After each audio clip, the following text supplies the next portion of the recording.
Hey, gorgeous. Welcome to the Ready to Bloom podcast, which features interviews with inspiring women entrepreneurs from around the world. Thank you so much for joining us today. Now, without further ado, I'll hand you over to your host, Holly Wharton.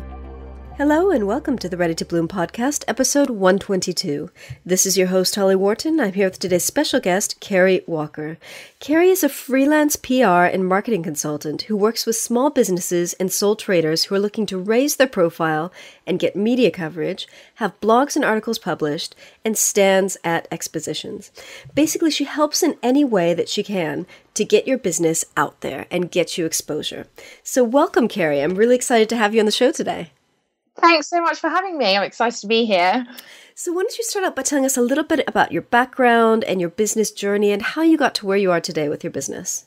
I basically started my career in event management. I was working in event venues, like global hotel chains, and I did that for quite a few years, worked my way up, started working weddings, selling the weddings, loved it, moved into the corporate side, loved that, and then just kind of worked my way up. And then I just kind of realized the money I was making and the things I was doing, I think it was my salary was less than 1% of the money I was making for this, global hotel chain. And I was like, that is crazy, I was like, I would rather be poor and keep all of the money that I make and just go and do my own thing. So I just kind of set up a freelance business really, and just kind of started with doing events, sort of just helping big and small companies with their exhibitions, road shows, any kind of event they were doing really.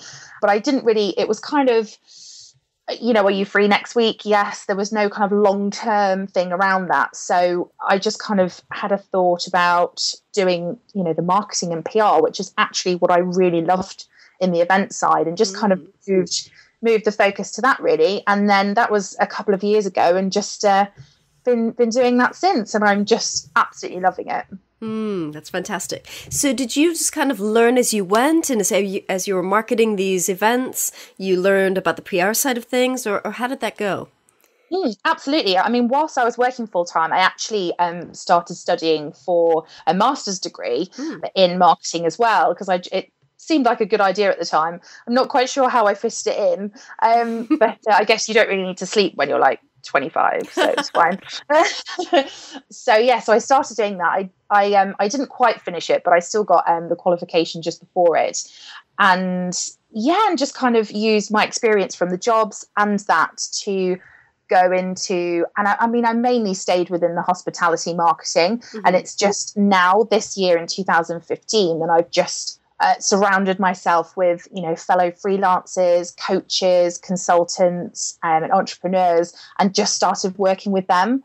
So just one-man bands, and it's just so much more rewarding, because you really feel like you're actually, making a difference in that one person's business and their life, as opposed to, yes, you can do good things for a massive chain, but you're replaceable. There's always someone else that can do it, and that kind of thing. So it's much better what I'm doing now.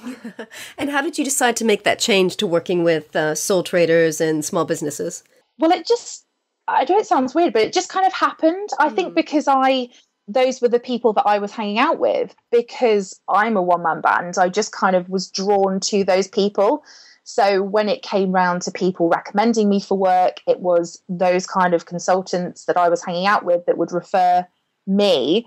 And I just sort of realized recently, I was like, so this is actually what I do now. It's not just like I've got a few clients, they're all doing random things. It has just organically kind of shifted to just the entrepreneurs, I guess, which is brilliant.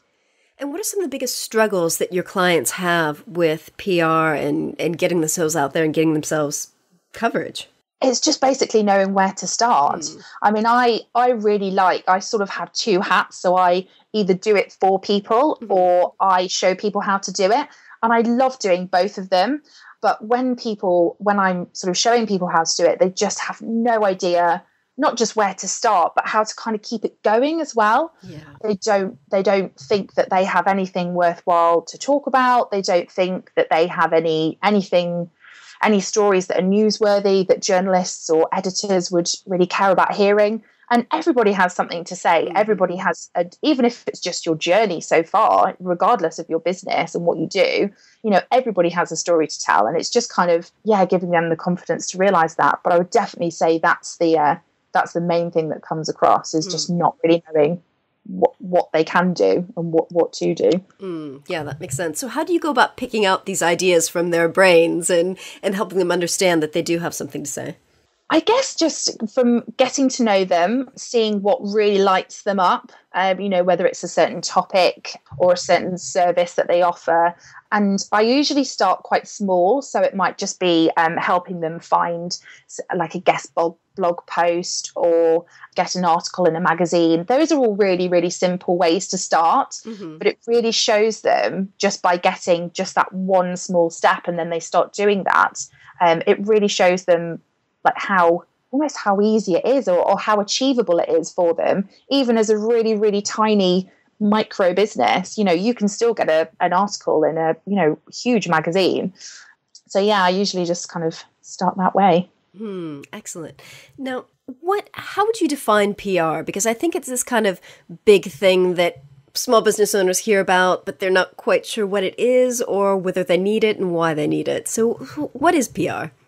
To me, I usually try and describe it as it's the way you communicate to the world. So that could be your competitors, your customers, other businesses, just anything. It's everything how you're communicating. And the difference between PR and marketing, I mean, obviously the two kind of go together, but marketing can often be the things that, you're paying money for, the advertising and things like that. Whereas I usually try and say to people, the PR is the free stuff, or can be the free. Majority of it is free. So, you could pay $10,000 for an advert in a magazine, and you could get in the same magazine giving some advice in an article for free, which is going to do so much more for your business than just, an ad that people just, flick the page and don't really look at. So, the free stuff. So why do you think that getting PR coverage is so much more effective than paying for advertising? Is it because readers trust you more because you're not overtly selling to them? Or what do you think is the magic there that PR has? Yeah, it's exactly that. It's because, if you're giving an article, you're kind of giving away what I call some of the awesome in your brain. You're giving them something, and you always kind of hear this term giving value and stuff, but there's no other way to really describe it, because it is exactly that. You're imparting some wisdom on someone, and then it does create that trust, and they think, wow, this person really knows what they're talking about. Just because someone designs a good advert doesn't mean to say they know what they're talking about and that they're any good. It just means they've got a great graphic designer, So it's a really great way to be able to showcase, what you're good at. And why do you think that small businesses really need to do PR? Do you feel like it's kind of often the missing link for many small businesses in their marketing plan? Hugely, so much so. People kind of think, I need a budget for marketing, or I need to advertise in my paper. And it's like, well, do you? That might win you business, and that might be okay if it works for you. But have you thought about doing this? Or, what about your newsletter? Or what about this? Other free options. But obviously free doesn't cheapen it or anything. It's just, thinking, working a bit smarter, and, there's no point wasting your money on marketing if it doesn't work for you, or you're not sure if it's going to work for you. Perhaps once if you're new, you don't have loads of money to, throw into advertising and things like that. So PR is a great way to start and do it that way. And do you think PR can be a really effective method to raise people's platform and get themselves known? Yes. Definitely. It is. I always say things like, if you're, going to local networking meetings, or you just really want to raise your profile, even on a really small scale in the area that you live in, if you go and speak at your local networking events, that is by far the quickest way to raise your profile in your area. Certainly in your industry, if you manage to get, hold a workshop or be a speaker at, big industry events. But yeah. Excellent. So do you ever come across small business owners who are kind of interested in PR. They see the value, but they've got some kind of blocks and fears about really getting out there and being visible. Does that come up at all with your clients? Or a lot, yes. Yes, it definitely does. I think because it can, again, when people have businesses, they kind of assume there should be a budget for marketing without even really thinking why. Whereas often people think, oh, PR, oh, I don't know if I can afford that. They kind of think, oh, it's, a big campaign that's going to be run by a huge agency in the city and I'm not going to be able to afford it. Or again, I don't really have anything to say. So how is somebody going to make something up to say about me? So yeah, that definitely comes up. But it's just kind of trying to educate people, I guess, and to just, telling them a bit more about it and giving them a few ideas as to what they could do. And it's all things that they've probably heard of or seen other people do, but they haven't perhaps realized that actually is what PR is. Yeah, excellent. So one of the things I wanted to discuss with you today is how small business owners can write a press release that will get journalists interested. But first, I wanted to ask you, what is a press release? Because I know some of our listeners will know what that is. Maybe they've written one before or attempted to write one. But what is a press release and why is it so important? A press release is basically the way to get your story out. So I say story, that could be an event that you are hosting, perhaps a charity event. You want to tell everybody about it. That could be bloggers, journalists of your local paper, anybody, just to let them know about the event, what it is and all that kind of thing. It could be that you've just moved office and you want to tell the world about it again. It's basically just a one-page document that you write that has all the information about what you want to tell people on this one story. Maybe you've hired someone new, anything like that. Okay. So how can small business owners write a press release that will get journalists interested? Because I think, anyone can sit down and write a page, but what are the juicy bits that you need to add that journalists will say, wow, this is really newsworthy. I want to cover this. Yeah, absolutely. What I often say, and what I do actually as well myself when I'm sending them out, once you have written it, you'd email it out to everybody. And what is really key is when you can attach it to an email, but I always put it in the email as well. So literally people they open your email, blah, blah, blah, I've got this press release. And then all they need to do is scroll down once and bam, your press release is there. So when it's there, you need a good title. It's just like, naming anything. It has to be, really short, to the point, and just it's really hard. It is hard to get that title. Often it's kind of like most things, you kind of write the whole thing and then go back to the title. And the title, and just as important, is that first paragraph, which is where you kind of give the who, what, where, when, why in literally just a couple of sentences. Because like I say, when it's in the email or when they've opened the attachment, if that doesn't pull them in that first paragraph, they're not going to read it, unfortunately, busy people. So it's got to be good. So does that mean that it has to be written kind of in inverted pyramid style with like the kind of basic information at the top and then digging in as you go down? Yeah. What I usually say is that you'd usually have about 5 paragraphs. And that first is the one that I said that is the who, what, where, when, and why. So you're just summarizing key information about the story there. And then the second paragraph, you can kind of expand on that and just give a little bit more information that you've outlined in your initial paragraph. And then in another paragraph, it's really, really good to add some quotes as well. Ooh, okay. So yeah, which is really good. Although you don't want to, the quotes just want to be something, obviously you want somebody to say something interesting, but don't put like the main bit of the story in a quote because it's quite easy to get missed. Okay.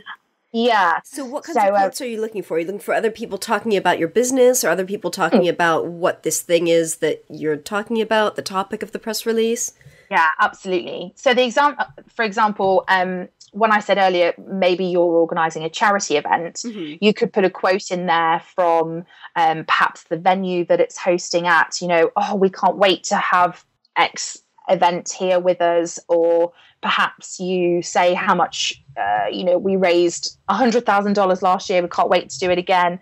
it can be anything like that. Mm-hmm. And it can be, I mean, ideal if it's from, and then you put whoever's name is in it. So if it's someone quite high up or, really well known in your industry, perhaps that's always really good to have. But it can be absolutely anybody in your business that kind of just puts that in there. I've written a press release as a one-man band about my business or an event I'm doing, and I've put a quote in there from myself. So it doesn't have to be anything amazing. It's just really good to kind of put a little bit of personality in there and in that way. Okay, and then that gives, assuming the journalist, just a simple kind of cut and paste quote that they can use in their article as well. Absolutely. Yeah, that's the thing. And they can take information from any part of your press release, but the quotes are really good because that's really helpful for them to use. Absolutely. So how many quotes should you be looking for in a press release? 1 or 2, or do you need more?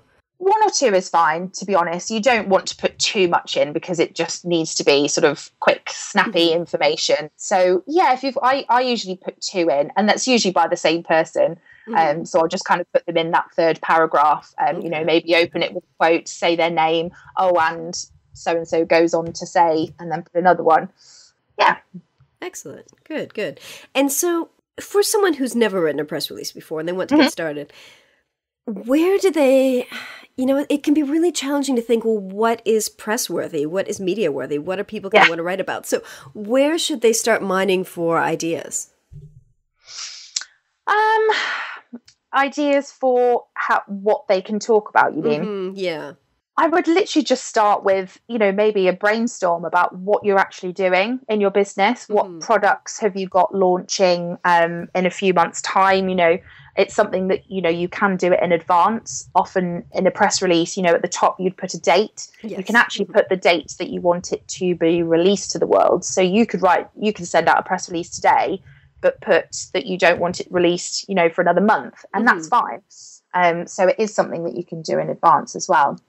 And so Sorry to interrupt. How far in advance should you plan? Because if you've got an upcoming launch, I know that obviously the media doesn't work from one day to the other. They're planning things in advance. So how far in advance should you plan before sending out a press release? I mean, it does depend on what it is you want to tell them and what it is you're doing. For example, if it is an event or you have a date for something, maybe a launch date or something like that, I would say within maybe a couple of weeks before, depending on the publication you're sending them to. But often I usually kind of work on, and I do it for clients as well, a couple of weeks before. So maybe 2 or 3 weeks before, because whilst you want them to have a little bit of notice, you can't do it too far in advance that they kind of forget about it. Yeah, that makes sense. Yeah. And also, so you've got enough time to follow up afterwards as well. So if you're sending out a press release or a media release, you might hear it called as well, you've then got a bit of leeway time, so you can kind of make some calls or emails and just say, did you get the press release? Is there anything else you need? And you've got time to do that as well.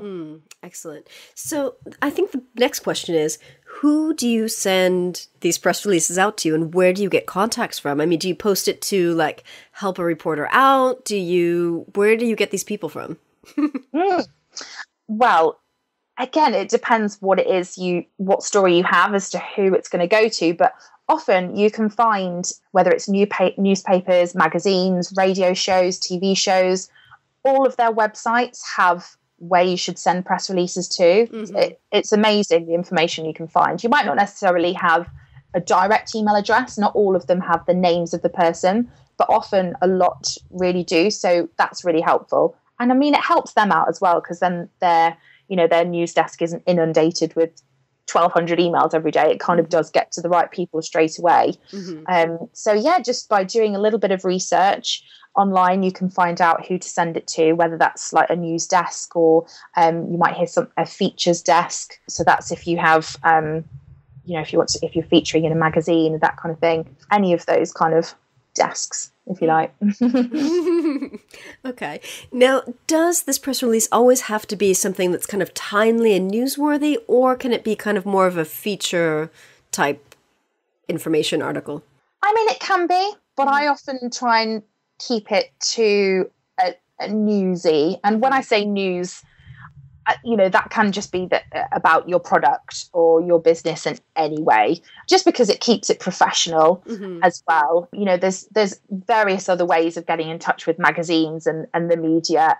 If you've got something that's not necessarily newsworthy, but, maybe you want your product reviewed or something like that, you could do it in a press release way, but you could also contact journalists in other ways as well.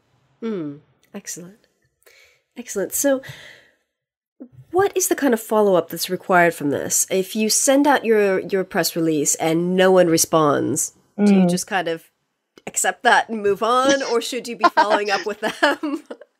Yeah, I mean, to be honest, not every single thing that you put out there will get picked up. It's happened to all of us. It's happened to me. But certainly, there's absolutely no harm in following up with people. And that could simply be by an email. Maybe you've sent out, 51 day by email, and 3 to 5 days later you want to ring everybody or email them and say, just checking you've got it. Emails are really, really easy to miss. I've done it myself. We all do it, don't we? When we're busy, we can think, oh, reply to that. That looks good. And then we'll forget about it. So don't be disheartened. I always say to people, don't be disheartened if it doesn't get picked up. It's not necessarily that you didn't have a good story or no one was of interest. It just might not have been right for them exactly that day that they received it, or it might never have got to the exact right person. So it's always good to follow up. But again, it's not the end of the world. There's always, you can, resend it or, send your next one to them. And that's fine. And so how many different contacts should you be sending a press release out to? Because you just said, for example, 50. Is that a number you should be shooting for, or is that quite a lot? Is it mid-range? How do people know how many people to send it out to? Yeah, that's a really good question, actually. I say 50. I've sent it out to 50 people before, but that is quite a high number, definitely. If you have something just, you're a small local business, you just want to get the local, you just want to tell the local paper, the local radio station, perhaps a few other local businesses about it, then, it just depends how many people are in your area, but you certainly don't have to send it to 50. You could, like anything, I guess, quality is better than quantity, isn't it? You could send your press release to 5 people and all 5 of them pick it up and publish it. Or you could sit there all day and send it to 100 people. And because you haven't targeted, and you haven't thought about who you're sending it to, you're literally just, oh, they'll do, send it to them, and nobody could get it. And it's such a waste of your time. So yeah, definitely it's not all about the numbers. You could find some good people. That makes sense. And how often should you be sending out press releases? Is this something you do on a quarterly basis, on a monthly basis? I do have clients where I do send out a press release maybe every 6 to 8 weeks. But I don't do it unless they actually have something to say. So I just think there's, especially with, I have a lot of journalists and editor contacts. So obviously I don't kind of want to be annoying them unnecessarily, with things that they're just not interested in. I've just written it just for the sake of it. So as long as you've got something to say, then you could send, and, you're sending it to perhaps different people. Not everybody will want to hear from you, every week. But certainly, if you've got something to say and something to share, then, one a month would be fine, or or even more if, like I say, if you've got something to share. Excellent. Well, thank you for those tips. So, Kerri, how can other women entrepreneurs work with you? What different options do you have? Because you mentioned you've got the kind of self-service, learn how to do it, and then also the done for you. Absolutely. Well, I've just launched what I've named the DIY PR Club. So that's a 6-week training program for people. And it's basically where they just get access to me and my brain, as well as loads of, so many like workbooks, resources and content online, as well as the Facebook community and all that kind of thing. So I've just launched that literally 2 weeks ago. So I've got a few people on that at the moment, sort of testing it out, giving me feedback and everything, which is fantastic so far. And then also I do, like I say, I manage PR for people. So perhaps they just don't have time to learn it, or they're not interested to be honest. That's what most of my clients are. They they'd just rather have somebody else help them with it and do it for them. And I can do that in a few ways. I can kind of handhold them for a few months to learn how to do it one-to-one, or I literally just take it off their hands and do it for them. And that I don't kind of have a package or a price or anything for that particularly. I just kind of like to get to know that person, and then I can figure out what help they need from me, really. Excellent. Well, thank you so much for joining us. I wanted to ask you also, do you have any women entrepreneurs who inspire you, or any business mentors that you've worked with that you recommend? Oh, I have to say I am part of Denise Duffield Thomas's program, which big fan. Yeah. That's fantastic. I signed up for that one this year, actually, just a couple of months ago, and it's just been amazing. And yeah, I know it sounds really cheesy, but I personally am inspired by the people I hang out with all the time, and that's like my clients. I've become really good friends with them, and a couple of other business buddies, as I call them. And we just kind of, when you're self-employed, I think it's just so important to have that network of people around you, just kind of bounce ideas off, or just have a reason to leave the house, Yes. have some friends in that way that you can talk business to. But yeah, so yeah. Excellent. Well, where can people find you online and learn a little bit more about what you do?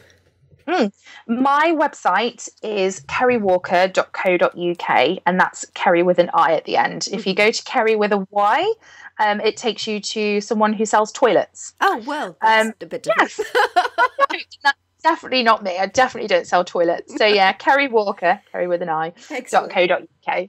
And I've got loads of stuff on there, like loads of free templates and resources and blog posts and all that kind of thing on there as well. Yeah, you've got excellent resources on there. And you've also got an opt-in gift that is 10 PR ideas that any business can do. Is that correct?